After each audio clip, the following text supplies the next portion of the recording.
芸力じゃ。そうなお兄ちゃん。知れニーミ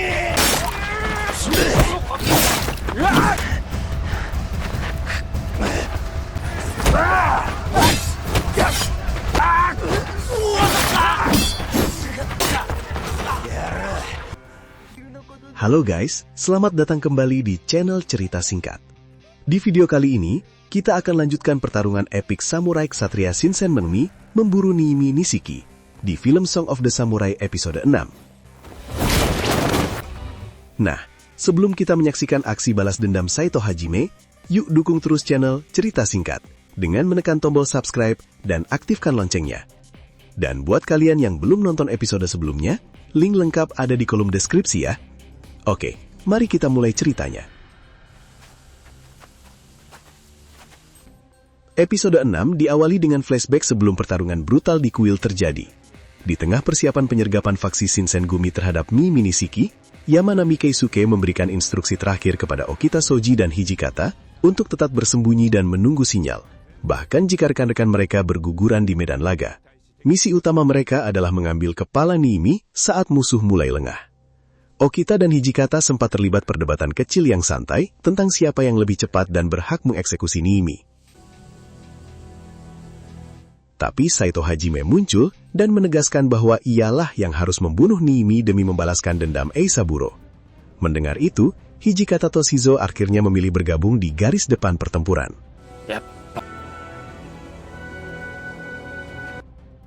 Balik ke pertempuran di kuil Shishigatani yang pecah dengan hebat. Saito akhirnya berduel hebat dengan Niimi yang pengecut, menggunakan anak buahnya sebagai tameng.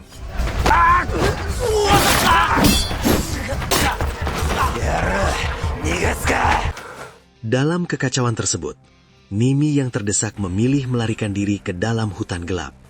Saito dengan sigap mengejarnya.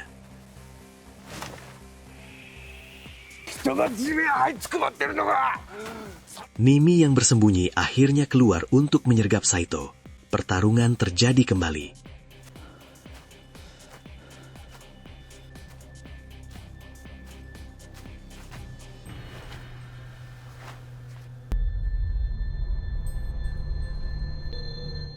Saito menegaskan bahwa kematian yang mudah tidak akan pernah diberikan kepada pembunuh Eisaburo.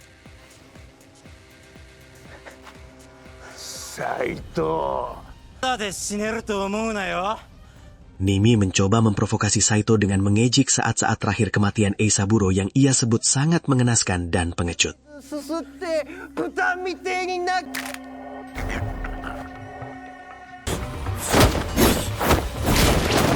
Niimi secara licik menggunakan pedang beracunnya untuk melukai Saito, meyakini triknya berhasil. Namun Saito mengungkapkan bahwa ia telah mengetahui rahasia racun tersebut sejak memeriksa jasad Eisaburo yang tidak memiliki luka fatal.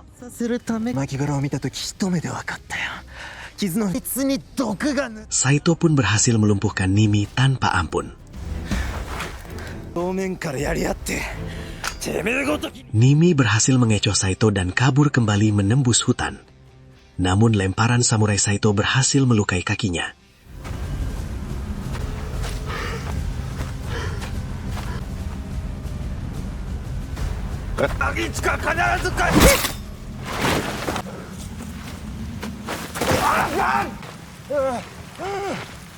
Niimi yang terdesak dan ketakutan mulai mengemis memohon belas kasihan. Ia bahkan rela memotong kupingnya sendiri dan meminta agar nyawanya diampuni.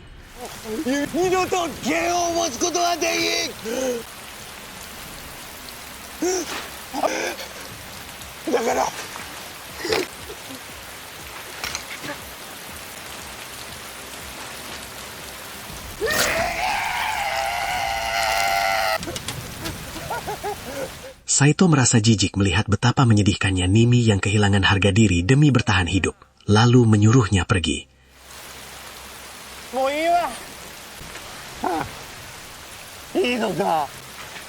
Saat Niimi mengira dirinya telah selamat, Saito melemparkan samurainya tepat menancap di kepala Niimi.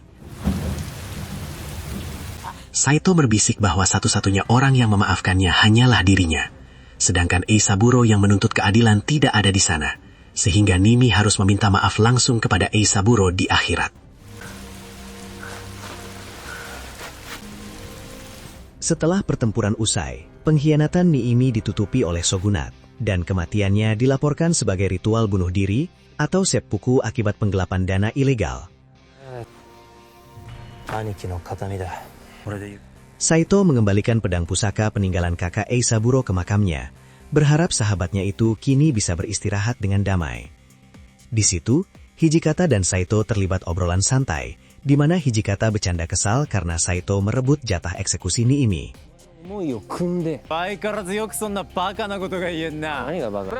Nagakura Shinpachi juga tampak memberikan penghormatan terakhir untuk Aijiro, sambil berlatih di markas, berjanji untuk terus melatih kemampuannya hingga saat mereka bertemu kembali di akhirat nanti.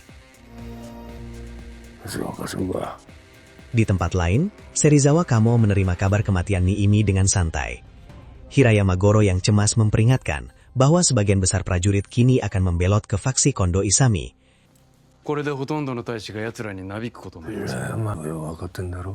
Namun, Serizawa menegaskan bahwa ia menginginkan perang terbuka yang murni tanpa trik licik. Ia memperkenalkan rekan-rekan barunya, para berandalan kejam dari Mito yang dipimpin oleh Ichiji dan Niji.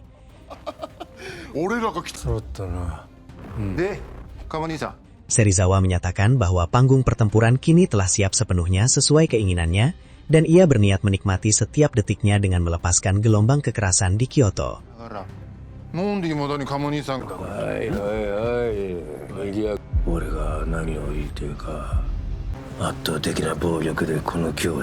Kabar pergerakan Serizawa segera sampai ke telinga Shinsengumi.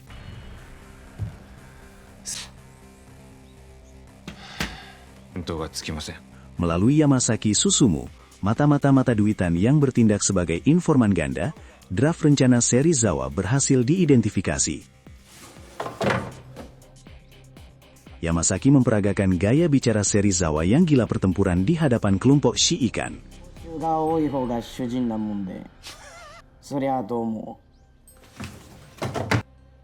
Kondo Isami menyadari bahwa pertempuran nyata melawan Serizawa kini telah resmi dimulai dan mereka harus bersiap menghadapi bentrokan besar berikutnya. Sementara itu, ketegangan baru sengaja dipicu di jalanan Kyoto oleh anak buah Serizawa. Di saat bersamaan Ichiji dan Niji, dengan mengenakan seragam Haurika Shinsengumi, menyelang para samurai klan Satsuma secara brutal untuk memfitnah Shinsengumi dan memicu perang antar faksi. Mereka bahkan mengejek dialek samurai Satsuma.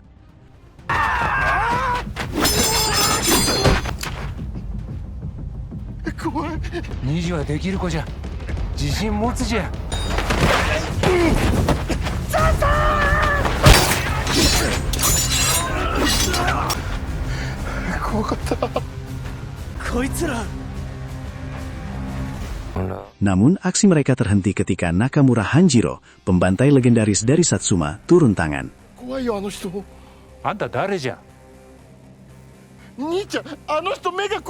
Hanjiro bertarung dengan sangat tangguh.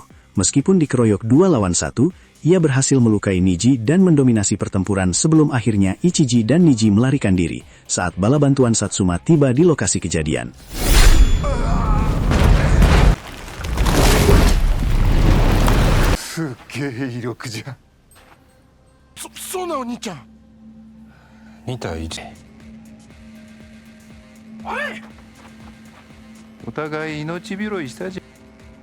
Para pasukan Satsuma terus mengejar mereka, sampai ke suatu tempat di mana pasukan pemanah sudah menunggu dan menghabisi semua samurai Satsuma.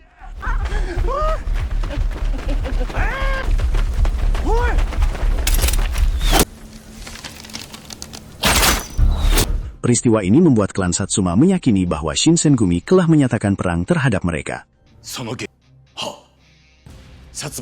Sagawa Kanbei segera melaporkan insiden penyerangan tersebut kepada Lord Matsudaira Katamori. Katamori menyadari taktik licik Serizawa yang ingin mengadu domba Satsuma dengan shogunat.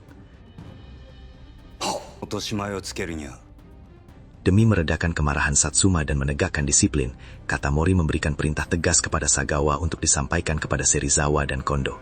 Salah satu kepala dari pemimpin mereka harus dipersembahkan sebagai penebus salah. Sagawa kemudian menemui Serizawa di sebuah kedai minum atas bantuan Ome. お主もよく繋いでくれたな。人を集めるとは考えなかったか。 Sagawa mengkonfrontasi Serizawa mengenai penyerangan Satsuma dan memperingatkan bahwa klan Aizu serta Satsuma kini siap memburunya. Serizawa dengan santai mengakui bahwa dialah dalang di balik semua itu.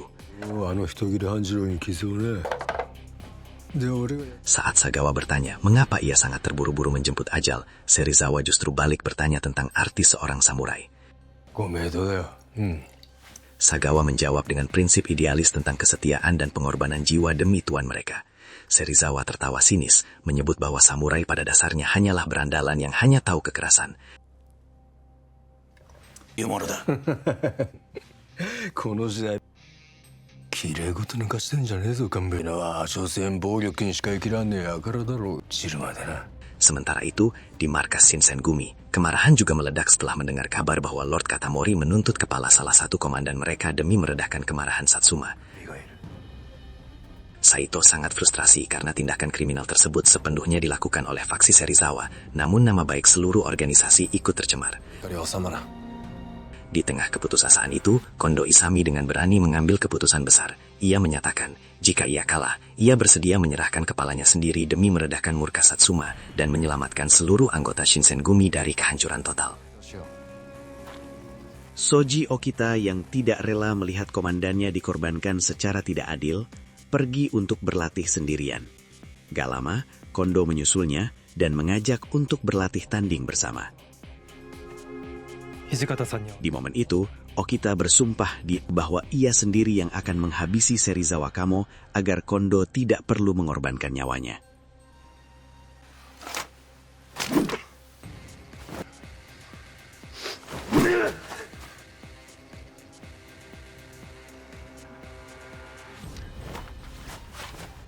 Sore itu, di markas Shinsengumi, Yamanami Keisuke merancang rencana penyergapan malam hari ke Shimabara.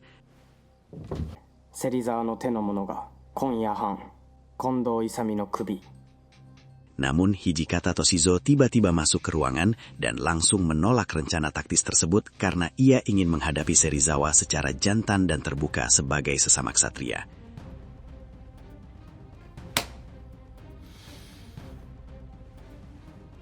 Ini, それをあなたは分かってるんですか?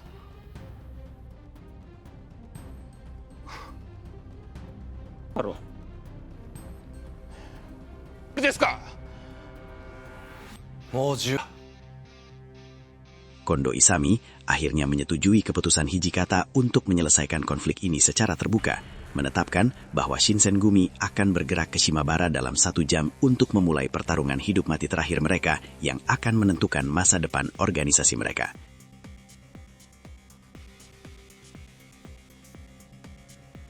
Yamanami-san, たどり着いた敵だけを殲滅。分かった。と。この状況で最善の策。時間は副長山並圭介とする。 Episode ini pun diakhiri dengan ketegangan maksimal di Shimabara. Serizawa Kamo tampaknya juga telah mengantisipasi kedatangan ajal dirinya dan menanti dengan tenang di tengah alunan musik shamisen kekasihnya. Sangat luar biasa dan penuh ketegangan ya. Bagaimana menurut kalian? Tulis pendapat kalian di kolom komentar di bawah ya.